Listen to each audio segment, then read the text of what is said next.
Assalamualaikum warahmatullahi wabarakatuh. Perkenalkan, nama saya Dina Mailiza dengan NIM 12410620950 dari Prodi Pendidikan Ekonomi dari kelas 4A. Nah, di sini saya akan mempresentasikan tentang rancangan model pembelajaran untuk kelas 11 dengan materi kebijakan moneter yang akan menggunakan model TSTS. Nah, kenapa harus model TSTS? Karena materi kebijakan moneter ini menuntut siswa untuk berpikir lebih kritis dan mampu menganalisis solusi ekonomi dalam kehidupan nyata. Model TSTS yang dikembangkan oleh Spencer Kagan itu membagi siswa menjadi 4 orang dalam satu kelompok. Nah, kelebihan dari model TSTS ini adalah dia dapat meningkatkan kerjasama tim, meningkatkan keberanian berkomunikasi, dan kelas menjadi lebih aktif karena siswa saling bertukar informasi antar kelompok.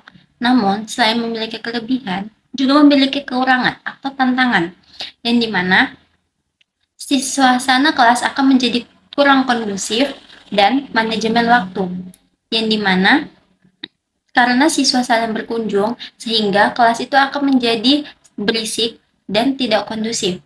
Nah, namun saya sebagai guru akan mengatasinya dengan cara memanajemen waktu secara jelas, sesuai dengan tahapan, lalu membuat aturan tegas sebelum memulai, dan memantau selalu kegiatan di dalam kelas agar lebih efektif.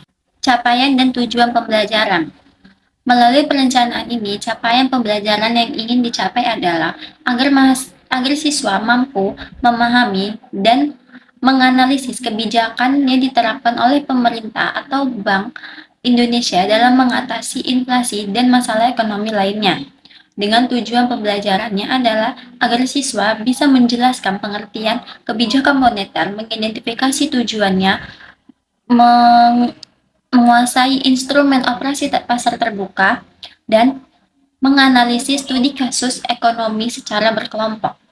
Sumber media dan alat pembelajaran. Nah, agar proses pembelajaran ini berjalan dengan optimal, saya akan menggunakan sumber media dan alat pembelajaran. Yang pertama yaitu sumber pembelajaran. Nah, siswa akan menggunakan buku paket ekonomi kelas 11, lalu artikel ekonomi yang relevan dengan sumber yang jelas, dengan kasus yang ada, dan penguatan materi dari Bank Indonesia.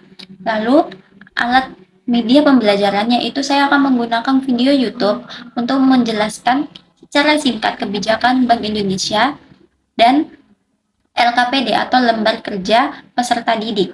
Nah, alat pembelajarannya itu saya akan menggunakan laptop dan proyektor untuk menampilkan video yang di YouTube tadi, dan papan tulis dan spidol itu untuk mencatat poin-poin penting selama mereka presentasi. Jadi setiap kelompok yang presentasi akan dicatat poin-poin pentingnya.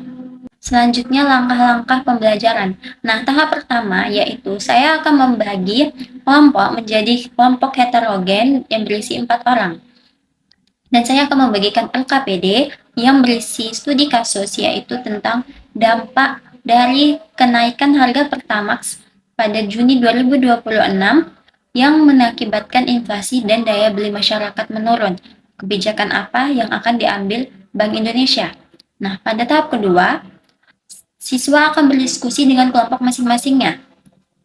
Nah, setelah mereka berdiskusi, pada tahap ketiga, saya akan membuka tahap saling berkunjung, yaitu TSTS-nya, yang dimana dua siswa akan tetap tinggal di kelompoknya untuk memberikan informasi pada dua siswa yang berkunjung, sedangkan dua siswa lainnya berkunjung ke kelompok lain untuk mendapatkan informasi.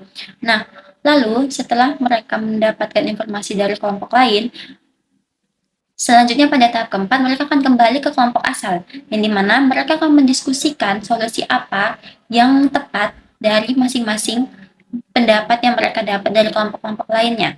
Nah, pada tahap kelima, mereka akan mempresentasikan hasil kerja mereka di depan dan menjelaskan solusi apa yang benar untuk mengatasinya.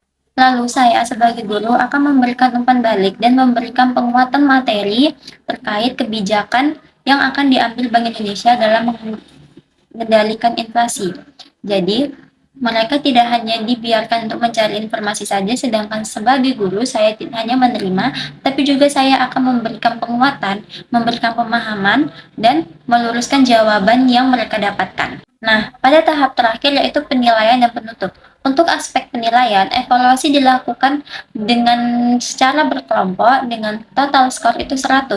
Nah, yang dinilai itu adalah keaktifan, kerjasama, lalu ketepatan jawaban, dan presentasi.